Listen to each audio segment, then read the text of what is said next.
قربانی کا گوشت غیر مسلم کو دینا کیسا ہے؟ دے سکتے ہیں، آپ کا کوئی پڑوسی ہے، تعلقات والا ہے، یا کوئی غریب غیر مسلم ہے، دے سکتے ہیں۔ شرط کیا ہے کہ آپ کو اگر یہ ڈر ہے کہ یہ گوشت کے ساتھ شراب پیے تو آپ اس کو مت دیجیے۔ اگر یہ ڈر ہے کہ یہ غیر مسلم گوشت کے ساتھ شراب پیے گا تو وہاں پہ آپ اوائڈ کیجئے، بہانہ کر دیجئے، مت دیجئے۔ کیوں؟ کیونکہ قرآن کا اصول ہے وَلَا تَعَاوَنُوا عَلَى الْإِثْمِ وَالْعُدْوَانِ، برائی کے کام میں ہمیں کسی کا ساتھ نہیں دینا۔ ہم گوشت دے سکتے ہیں مگر ہمارے گوشت کی وجہ سے وہ شراب ساتھ پہ پیے گا تو ہم برائی کے کام میں اس کا سپورٹ نہیں کر سکتے۔ ابراہیم علیہ السلام کو اللہ تعالیٰ نے خواب دکھایا کہ وہ اپنے ہی ہاتھوں سے اپنے بیٹے کو ذبح کر رہے ہیں۔ ابراہیم کو پتا تھا میں اللہ کا بندہ نہیں، اللہ کا عام بندہ نہیں، اللہ کا نبی ہوں، اور نبی کو جو خواب میں دکھایا جائے وہ سچا ہوتا ہے۔ بار بار جب یہی خواب دکھنے لگا ابراہیم سمجھ گئے کہ اب تیرا ایک اور امتحان آ چکا ہے۔ اے ابراہیم، اب تجھے اپنے ہاتھوں سے اپنے بیٹے کو ذبح کرنے کا فرمان ملا ہے۔ ابراہیم مکہ آتے ہیں، فلسطین سے چل کر کے مکہ آتے ہیں، بیٹا 13-14 سال کا ہو چکا ہے، جوان ہو چکا ہے۔ فلما بلغ معه السعي، بیٹا اپنے باپ کا ساتھ دینے کے قابل ہو گیا ہے۔ قال یا بنی انی ارا فی المنام انی اذبحک فانظر ماذا تری۔ ابراہیم اپنے بچے سے کہتے، اپنے بیٹے سے کہتے ہیں کہ اے میرے بچے، میں نے خواب دیکھا ہے کہ میں تجھے ذبح کر رہا ہوں، تو بتا تیری کیا رائے ہے۔ ابراہیم اپنے بچے سے رائے مانگ رہے ہیں۔ علماء نے لکھا یہاں رائے نہیں مانگ رہے تھے، ابراہیم چاہتے پٹک کے ذبح کر دیتے، رائے نہیں مانگ رہے تھے، ابراہیم یہ دیکھنا چاہ رہے تھے میرا بیٹا میرا کتنا فرما بردار ہے۔ ابراہیم نے بیٹے سے پوچھا کہ اے بیٹے، میں نے خواب میں دیکھا ہے کہ میں تجھے ذبح کر رہا ہوں، تو بتا تیری کیا رائے ہے۔ آج کا بیٹا ہوتا باپ کا مذاق اڑا دیتا، باپ کو برا بھلا کہہ دیتا کہ اے ابا جان، یہ کون سے انصاف کی بات ہے کہ آپ مجھے بچپن میں چھوڑ کے چلے گئے اور آج اتنے سالوں کے بعد آئے ہو تو مجھے ذبح کرنے کی بات کر رہے ہو، مجھے کاٹنے کی بات کر رہے ہو، مجھے مارنے کی بات کر رہے ہو۔ آج کا بیٹا ہوتا تو باپ پر 100 باتیں بول دیتا، 100 نشانے لگا دیتا، لیکن وہ اسماعیل تھا، وہ ہاجرہ کا بیٹا تھا، وہ ابراہیم کا بیٹا تھا۔ قال یا ابت فعل ما تؤمر ستجدنی ان شاء اللہ من الصابرین۔ کہا کہ ابا جان، آپ کو جو حکم ملا ہے آپ پورا کر ڈالیے، اگر اللہ نے چاہا تو آپ مجھے صبر کرنے والا پائیں گے۔ اے اسماعیل، یہ جذبہ تیرے اندر کہاں سے آیا؟ اتنے پیار سے تو اپنے باپ سے بات کر رہا ہے، باپ تیری گردن کاٹنے کی بات کر رہا ہے، باپ تجھے ذبح کرنے کی بات کر رہا ہے، اور اے اسماعیل تو اتنے احترام اور ادب سے اپنے باپ سے کہہ رہا ہے اے ابا جان، آپ کو جو حکم ملا ہے آپ کر ڈالیے، اللہ نے چاہا تو آپ کا بیٹا اسماعیل صبر کر لے گا۔ اسی لیے علامہ اقبال کہتے ہیں یہ فیضان نظر تھا یا کہ مکتب کی کرامت تھی، سکھائے کس نے اسماعیل کو آداب فرزندی۔ یہ اسماعیل کے اندر یہ کمال کہاں سے آیا؟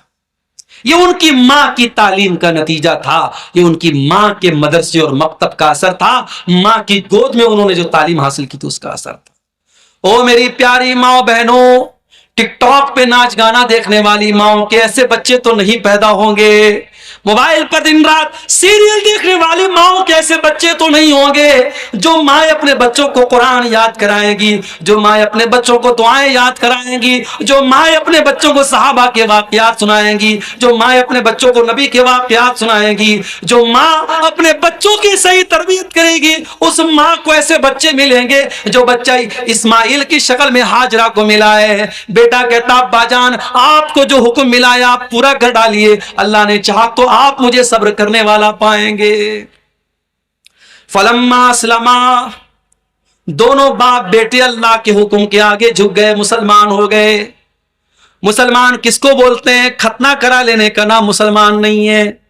گوشت کھانے والے کا نام مسلمان نہیں ہے، جالی دار ٹوپی لگانے والے کا نام مسلمان نہیں ہے، فلما اسلم، اللہ کے ہر حکم کے آگے جھک جانے والے کا نام مسلمان ہے، اللہ کا حکم آ جائے تو سرنڈر کر دینے والے کا نام مسلمان ہے۔ قرآن کہتا ہے فلما اسلم، جب دونوں باپ بیٹے جھک گئے، اللہ کے حکم پر راضی ہو گئے، وَتَلَّهُ لِلْجَبِينِ، اور باپ نے بیٹے کو کروٹ کے بل لٹایا، باپ نے بیٹے کو پیشانی کے بل لٹایا یا کروٹ کے بل لٹایا، دونوں ترجمہ کیا گیا، دونوں مطلب بتایا گیا۔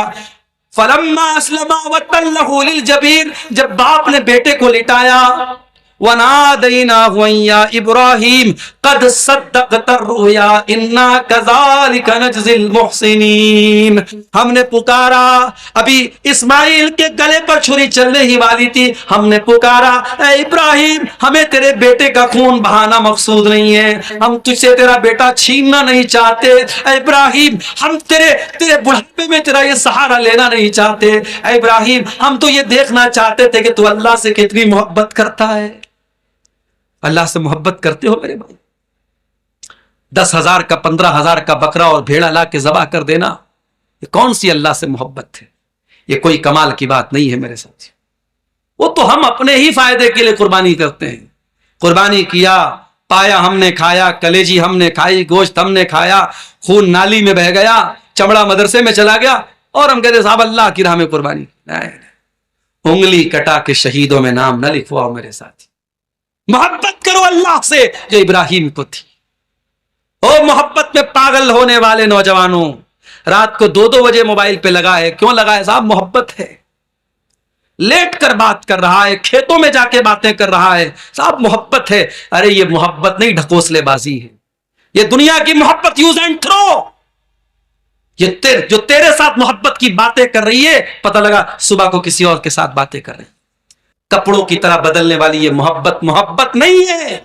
ارے محبت تو وہ ہوتی ہے جس میں انسان اپنے محبوب کے لیے سب کچھ قربان کرنے کو تیار ہو جائے، اور یہ محبت اللہ کی ہوتی ہے میرے ساتھی، جو ایک مومن کو ہوتی ہے۔ والذین آمنوا اشد حبا للہ، ایمان والے سب سے زیادہ اللہ سے محبت کرتے ہیں۔ ابراہیم کو اللہ سے محبت ہے میرے بھائی، اور جب اللہ سے محبت ہو تو اللہ سب سے محبوب چیز بھی مانگ لے تو دل کھول کے دے دیتا ہے انسان، اگر اللہ سے واقعی میں محبت۔ اسی لیے قرآن کے 4 پارے کی آیت نازل ہوئی، لن تنالوا البر حتى تنفقوا مما تحبون، تم نیکی کو نہیں پہنچ سکتے، تم جنت کو نہیں پا سکتے جب تک اپنی محبوب چیز اللہ کی راہ میں خرچ نہ کر دو۔ جب قرآن کی آیت نازل ہوئی، حضرت ابو طلحہ انصاری اللہ کے نبی کے پاس آتے ہیں اور اپنا بہت قیمتی کھجوروں کا باغ اللہ کی راہ میں قربان کرنے کے لیے تیار ہو جاتے ہیں۔ جب اللہ سے محبت ہوتی ہے، صہیب رومی رضی اللہ تعالیٰ اپنی زندگی بھر کی کمائی مکہ کے کافروں کے حوالے کر کے خالی ہاتھ مکہ سے مدینہ چلے جاتے ہیں۔ جب اللہ سے محبت ہوتی ہے، بلال حبشی کے سینے پر گرم پتھر رکھا ہے اور تپتی ریت پہ بلال کو لٹایا گیا ہے، اور بلال کے سینے پر پتھر رکھ کے بلال سے کہا جاتا ہے اے بلال تو محمد کے دین کو چھوڑ دے، تو اسلام کو چھوڑ دے۔ بلال کہتا ہے نہیں نہیں، احد احد، میرا رب ایک ہے، میرا اللہ ایک ہے۔ محبت اس کو کہتے ہیں میرے ساتھیوں، جو بلال کو تھی، جو صہیب کو تھی، جو عمار کو تھی، جو سمیہ کو تھی، جو صحابہ کو تھی، جو ابراہیم کو تھی، اللہ سے سچی محبت تھی۔ اللہ نے کہا کہ اے ابراہیم تیری محبت سچی ہے، تو نے اپنے امتحان کو پورا کر دکھایا، ان ھذا لہو البلاء المبین۔ اے ابراہیم یہ امتحان بہت بڑا تھا۔ ہائے ہائے ہائے، ایگزام لینے والا کہہ رہا ہے کہ ایگزام بہت بڑا تھا، ایگزامینر خود بول دے کہ ایگزام بہت ٹف تھا، اس کا مطلب کہ ایگزام بہت ٹف تھا۔ اللہ کہہ رہا ہے کہ اے ابراہیم It was very difficult, it was very tough، یہ بہت مشکل ایگزام تھا، اپنے بیٹے کو قربان کرنے کے لیے تو تیار ہو گیا۔ ان ھذا لہو البلاء المبین، یہ بہت بڑا امتحان تھا۔ وفدیناہ بذبح عظیم وترکنا علیہ فی الاخرین۔ اے ابراہیم اب اس کا صلہ ہم تم کو یہ دیں گے کہ آنے والی نسلیں اس قربانی کو یاد کریں گے قیامت کی صبح تک۔ آج کل ایک نیا ڈھکوسلا چلا ہے، جب بقرعید کا تہوار آتا ہے نا تو نیوز والے کہتے ہیں کہ صاحب ایکو فرینڈلی بقرعید مناؤ، ایکو فرینڈلی۔ اب ایکو فرینڈلی کا کیا مطلب ہے؟ کہتے ہیں صاحب بکرے کے جیسی کیک لے آؤ اور کیک کو کاٹ دو، بکرا بھی نہیں کٹے گا، خون بھی نہیں بہے گا، گندگی بھی نہیں ہوگی، اور کام چل جائے گا، اللہ بھی خوش، شیطان بھی خوش۔ تو بھائیو، یہ ڈھکوسلے بازی نہیں چلے گی۔ اور جن کو جانوروں پر بڑی دیا آتی ہے، معاف کرنا، دوسرے تہواروں پر، ہمارے غیر مسلم بھائیوں کے تہواروں پر بھی میں نے دیکھا ہے بہت بکرے کٹتے ہیں۔ پٹنہ میں نے دیکھا، ہمارے ڈرائیور صاحب پٹنہ کے ہیں، وہ بتانے لگے کہ بقرعید پر میں نے اتنے بکروں کو کٹتے ہوئے نہیں دیکھا جتنا اپنے ایک تہوار پر ہم نے کٹتے ہوئے دیکھا، غیر مسلم بھائیوں کے تہوار پہ کٹتے ہیں۔ تو صاحب بقرعید آتی ہے تو لوگ کیا کہتے ہیں کہ جیو ہتیا مت کرو۔ یہ کیوں نہیں سوچتے ان بکروں کو پالنے والے سب غریب ہوتے ہیں، ہزاروں غریبوں کے گھر کی روزی روٹی چلتی ہے اس قربانی کے تہوار سے۔ کبھی غور کرو، بہترین گوشت غریبوں کے گھر میں پہنچتا ہے اس بقرعید کے تہوار۔ ہزاروں لوگوں کے گھر میں ہفتوں کا راشن پانی کا کھانے کا انتظام ہو جاتا ہے۔ پھر چمڑے کی پوری ایک جو انڈسٹری ہے بقرعید کے اس تہوار کی وجہ سے، وہ انڈسٹری گروتھ کرتی ہے، اس کو ترقی ہوتی ہے۔ اور اس کے بعد یہ بکری پالن کرنے والے کیا سب مسلمان ہیں؟ نہیں، آپ جا کے دیکھیے، ہمارے بنارس میں بکری بیچنے والے آتے ہیں، گورکھپور سے آتے ہیں، سلطان پور سے آتے ہیں، کہاں سے آتے ہیں، سب زیادہ تر غیر مسلم ہوتے ہیں۔ اور وہ بیچارے ان بکروں کو، بکریوں کو پالتے ہیں اور پھر آ کر کے بیچتے ہیں، ان کا سال بھر کا سمجھیے ان کا خرچ چلتا ہے اس سے۔ اور آپ کو اس بقرعید پر جو ہے، آپ کو جانوروں کے ساتھ ترس نہیں ہے، آپ کو ان غریبوں کے پیٹ پہ لات مارنی ہے، آپ کو غریبوں سے نفرت ہے میرے بھائی۔ اس میڈیا کو اور اس میڈیا کے چاٹوکاروں کو اور اس میڈیا کے چاہنے والوں کو غریبوں کے پیٹ پہ لات مارنا ہے، غریبوں کا گھر گرانا ہے، غریبوں پر ظلم کرنا ہے۔ میرا دین دین رحمت ہے، میرے نبی نبی رحمت ہے، میرا قرآن کتاب رحمت ہے۔ میرے نبی نے، میری شریعت نے جو بھی تہوار رکھا ہے، اس تہوار میں دنیا کے لیے کوئی پریشانی نہیں ہو سکتی۔ ہاں، میں ایک بات کہوں گا، سونا کوڑ والوں آپ سے بھی کہوں گا، قربانی کرو تو صفائی کا خیال رکھو۔ جہاں تہاں آپ جو گوشت پھینک دیتے ہیں اور اس کے قربانی کے جو اچونی پچونی اور اس کا جو پیٹ کے اندر کا میٹیریل ہوتا ہے وہ ادھر ادھر پھینک دیتے ہیں، یہ غلط ہے۔ آپ کو گندگی نہیں پھیلانا ہے، آپ کا دین پاکی کا دین ہے، آپ کے ہر عمل میں پاکی ہونی چاہیے۔ قربانی بھی کرے تو صفائی کا خاص خیال رکھے، ماحول آپ کی وجہ سے گندا نہ ہو، اس بات کا خیال رکھے۔ اللہ نے کہا کہ اس قربانی کو ہم نے آنے والی نسلوں تک برقرار رکھا۔ یہ ابراہیم علیہ السلام کی قربانی تھی اور یہ ان کی زندگی کی سب سے بڑی قربانی تھی۔ ایک آخری بات بیان کر کے بات ختم کروں گا۔ ابراہیم علیہ السلام بعد میں بیٹا تو بچ گیا، بیٹا یہی مکہ میں رہتا تھا، ابراہیم فلسطین میں رہتے تھے۔ بیٹا بڑا ہو گیا، بیٹے کی شادی ہو گئی۔ ابراہیم علیہ السلام اپنے بیٹے سے ملنے کے لیے آئے۔ ذرا غور سے سننا، یہ آخری واقعہ بتا رہا ہوں۔ ابراہیم بیٹے سے ملنے کے لیے آئے، گھر پہنچے تو اسماعیل نہیں تھے، کام سے گئے ہوئے تھے، بہو تھی گھر پہ۔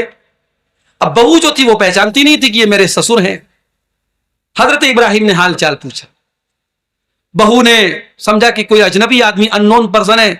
اس نے کہا کیا بتاؤں حال چال، بس گزر رہی ہے، گزارا ہو رہا ہے، بڑی پریشانی ہے، بڑی تکلیف ہے۔ ابراہیم علیہ السلام سمجھ گئے کہ یہ جو عورت ہے یہ ناشکری ہے۔ ناشکری کس کو بولتے ہیں میری ماں بہنوں؟ ناشکری اس کو بولتے ہیں کہ شوہر بیچارہ کھٹتا ہے، پسینہ بہاتا ہے اور بیوی کی ساڑی لاتا ہے، بیوی کا کپڑا لاتا ہے، بیوی کا زیور لاتا ہے، بڑے شوق اور جذبے سے لاتا ہے، اور بیوی کہتی ہے اچھا نہیں لایا، یہ کلر مجھ کو پسند نہیں آیا، ڈیزائن مجھ کو۔ ارے اللہ کی بندی، یہ سوچ، تیرا شوہر تیرے لیے قربانیاں دے کر کے وہ چیز لایا ہے، تجھے اچھی نہ بھی لگے تو شوہر کا دل رکھنے کے لیے بول دے کہ ہاں بہت اچھی ہے۔ ناشکری عورت کی ہی نشانی ہوتی ہے۔ اسے سونے کا پہاڑ بھی مل جائے تو وہ مطمئن نہیں ہوگی، سیٹسفائیڈ نہیں ہوگی۔ ابراہیم سمجھ گئے یہ عورت میری بہو بننے کے قابل نہیں ہے۔ کہا کہ اے بیٹی، تیرا شوہر آئے تو اسے میرا سلام پہنچا دینا اور کہنا کہ غیر اتبابک، اپنے دروازے کی چوکھٹ بدل لے۔ اسماعیل آئے شام کو، بیوی نے کہا کہ ایک بڑے میاں آئے تھے، بوڑھے صاحب آئے تھے، حال چال پوچھ رہے تھے اور انہوں نے آپ کو سلام کہا ہے اور کہا ہے کہ دروازے کی چوکھٹ بدل دیجیے۔ ابراہیم کے آنے کی خبر اسماعیل کو ان کی بیوی نے دی تھی۔ بیوی کو پتا نہیں تھا میرے سسر تھے۔ اسماعیل نے باپ کی خوشبو محسوس کر لی، لب و لہجہ محسوس کر لیا کہ یہ میرا باپ ہی ہو سکتا ہے۔ کہا کہ تو پوری بات بتا، میرے باپ نے کیا پوچھا تھا، تو نے کیا بتایا تھا؟ پوری بات بتا دی اس نے۔ کہا کہ معاف کرنا میری بیوی، میرے باپ نے مجھے حکم دیا ہے تجھے طلاق دینے کا، میں تجھے طلاق دے دوں۔ اسماعیل نے بیوی کو طلاق دے دیا۔ اب اور آگے بڑھیے، ابھی آپ کی آنکھیں حیرت سے پھٹی ہیں، اور ہماری مائیں بہنیں تو ہو سکتا ہے تھوڑا بہت ناراض بھی ہو رہی ہوں، ابھی واقعہ پورا نہیں ہوا، تھوڑا سنیے گا۔ طلاق دے دیا اسماعیل نے۔ اب یہاں سے یہ مسئلہ نکلا کہ سسر بولے اگر بیٹے کو کہ جا بیوی کو طلاق دے دے، تو بیٹے کو طلاق دے دینا چاہیے، بیٹے کو طلاق دے دینا چاہیے۔ تو کیا ہم یہ مان لیں کہ اگر بہو نے کھانے میں نمک تیز کر دیا، مرچ بڑھا دی، اور چکن اتنا نہیں گل پائے اتنا سسر گلانا چاہتا تھا، اور سسر نے بیٹے سے کہا جا طلاق دے دو، بیٹا طلاق دے دے گا، کیا اس حدیث سے یہ ثابت ہو رہا ہے؟ بخاری کی روایت ہے یہ۔ ابھی رک جائیے گا، ابھی واقعہ پورا سن لیجیے۔ اسماعیل نے دوسری شادی کر لی۔ کچھ دنوں کے بعد ابراہیم پھر آئے اپنے بیٹے سے ملنے کے لیے، اور اتفاق سے پھر اس مرتبہ بھی ملاقات نہیں ہوئی۔ اب یہ نہیں سمجھ میں آتا کہ ابراہیم ملنے کے لیے آئے اور بیٹا گھر پہ نہیں، تو انہوں نے اسٹے کیوں نہیں کیا، وہ رکے کیوں نہیں؟ ہو سکتا ہے کوئی ایمرجنسی رہی ہو، بہرحال وہ ملے تو دوسری بہو تھی۔ ابراہیم نے پوچھا کہ بیٹا کیا حال چال؟ اب یہ جو بیوی تھی یہ شکر گزار تھی، نیک تھی، دیندار تھی۔ اس نے کہا کہ بہت اچھا، اللہ کا شکر ہے، اللہ جس حال میں رکھے اللہ کا بہت شکر ہے۔ کہا کہ بیٹا تمہارا شوہر آئے تو میرا سلام پہنچا دینا، اور کہنا کہ دروازے کی چوکھٹ بہت اچھی ہے، اس کو برقرار رکھ۔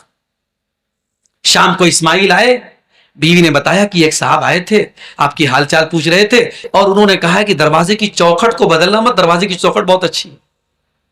اسماعیل نے کہا کہ وہ میرے باپ تھے، تمہاری تعریف کر رہے تھے، اور مجھے حکم دے رہے تھے کہ میں تم کو اپنے نکاح میں باقی رہوں۔ واقعہ میں نے پورا سنا دیا۔ اب ذرا غور کر کے بتائیے اس حدیث سے کیا ثابت ہوا؟ اس حدیث سے یہ ثابت ہوا کہ اگر باپ یہ بولے بیٹے سے کہ تو طلاق دے دے اپنی بیوی کو، تو بیٹے کو طلاق دے دینا چاہیے۔ ایک اور حدیث ہے، حضرت عمر رضی اللہ تعالیٰ عنہ نے اپنے ایک بیٹوں سے کہا کہ تو اپنی بیوی کو طلاق دے دے۔ بیٹا آ کر کے اللہ کے نبی سے پوچھتا ہے کہ میرا باپ مجھ سے کہہ رہا ہے کہ میں اپنی بیوی کو طلاق دے دوں، تو کیا میں طلاق دے دوں؟ تو اللہ کے نبی نے فرمایا کہ ہاں، تمہارا باپ اگر بول رہا ہے تو تم طلاق دے دو۔ ان دونوں حدیثوں سے یہ پتا چلا کہ باپ کا مقام اتنا بڑا ہے کہ باپ اگر بیٹے کو بول دے کہ بیوی کو طلاق دے دے تو طلاق دے دینا چاہیے۔ مگر رک جائیے گا میرے بھائیوں، ابھی مسئلہ پورا نہیں ہوا ہے۔ مسئلہ یہ ہے کہ اگر باپ واقعی میں ابراہیم کے جیسا باپ ہے اور حضرت عمر کے جیسا باپ ہے، دور اندیش ہے، دیندار ہے، تقوی والا ہے، اور واقعی میں دین کی بنیاد پر، تقوی کی بنیاد پر، عقیدے کی بنیاد پر، توحید کی بنیاد پر یہ بات بول رہا ہے، تب طلاق دیا جائے گا۔ یہ نہیں اس کے پسند کا کھانا نہیں بنا تو طلاق دے دے، یہ نہیں کہ اس کے کپڑے پر آئرن نہیں ہوا تو طلاق دے دے، یہ نہیں کہ اس کا کپڑا واشنگ مشین میں نہیں دھلا گیا تو طلاق دے دے۔ ایسا نہیں ہونا چاہیے۔ طلاق کی کوئی معقول وجہ ہو تو بیٹا اپنے باپ کی بات مانے گا اور طلاق دے دے گا۔ اور دوسری بات یہ پتا چلی کہ عورت دروازے کی چوکھٹ ہے، دروازے کی چوکھٹ ہے۔ آپ کو گھر میں جانا ہے تو چوکھٹ کے بغیر آپ گھر میں انٹری نہیں کر سکتے۔ اگر چوکھٹ خراب ہے تو گھر کی انٹری ہی خراب ہو جائے گی، گھر میں جانا ہی مشکل ہو جائے گا۔ پتہ یہ چلا کہ عورت اگر بے دین ہے، عورت اگر فاسق و فاجر ہے، عورت اگر خراب ہے تو پورا گھر خراب ہو جائے گا۔ اور تیسری بات یہ پتہ چلی کہ ضروری نہیں کہ بہو کی فکر تبھی ہو جب بہو ساتھ میں ہو، بیٹے کی فکر تبھی ہو جب بیٹا ساتھ میں ہو۔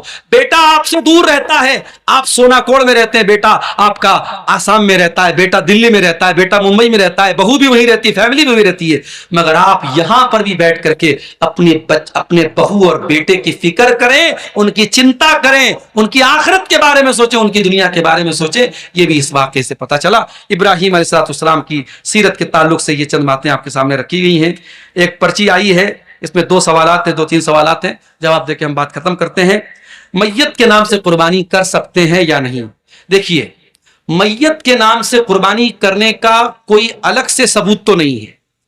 یعنی ہمارے یہاں کیا ہوتا ہے کہ باپ مر گیا تو بیٹا کیا کرتا ہے، باپ کے نام سے الگ سے ایک جانور خریدتا ہے اور اس کی قربانی کرتا ہے باپ کے نام سے۔ اس کا ثبوت ہمیں کسی صحیح حدیث سے نہیں ملتا۔ البتہ اللہ کے پیارے نبی جب قربانی کرتے تھے تو وہ قربانی آپ جب دعا پڑھتے تھے تو اللہم تقبل منی ومن اہل بیتی، اللہم تقبل من محمد و آل محمد، یہ دعا پڑھتے تھے آپ کہ اے اللہ اس قربانی کو میری طرف سے اور میری پوری آل کی طرف سے قبول فرما. تو علماء نے کہا کہ آل محمد میں اللہ کے نبی کی امت میں اور آپ کی آل میں زندہ مردہ سب شامل ہو گئے. تو اس سے یہ سمجھ میں آیا کہ آپ جب قربانی کریں تو دل میں آپ یہ نیت کر لیں کہ اے اللہ اس قربانی کو میری طرف سے, میرے گھر والوں کی طرف سے اور میرے مرحوم ابو کی طرف سے, میری مرحومہ امی کی طرف سے قبول فرما لیں. تو آپ مرحوم کو شامل کر سکتے ہیں میت کو. میت کی طرف سے الگ سے قربانی کا کوئی ثبوت نہیں ملتا ہے, اس بارے میں کوئی صحیح حدیث نہیں ہے. دوسرا سوال ہے قربانی کا گوشت غیر مسلم کو دینا کیسا ہے؟ دے سکتے ہیں. آپ کا کوئی پڑوسی ہے, تعلقات والا ہے, یا کوئی غریب غیر مسلم ہے, دے سکتے ہیں. شرط کیا ہے کہ آپ کو اگر یہ ڈر ہے کہ یہ گوشت کے ساتھ شراب پیے تو آپ اس کو مت دیجیے. اگر یہ ڈر ہے کہ یہ غیر مسلم گوشت کے ساتھ شراب پیے گا تو وہاں پہ آپ اوائڈ کیجئے, بہانہ کر دیجئے, مت دیجئے. کیوں؟ کیونکہ قرآن کا اصول ہے وَلَا تَعَاوَنُوا عَلَى الْإِثْمِ وَالْعُدْوَانِ, برائی کے کام میں ہمیں کسی کا ساتھ نہیں دینا. ہم گوشت دے سکتے ہیں مگر ہمارے گوشت کی وجہ سے وہ شراب ساتھ میں پیے گا تو ہم برائی کے کام میں اس کا سپورٹ نہیں کر سکتے. اور تیسرا سوال ہے بے نمازی کی قربانی قابل قبول ہے یا نہیں؟ ہم یہ تو نہیں کہہ سکتے کہ بے نمازی کی قربانی قبول نہیں ہوگی.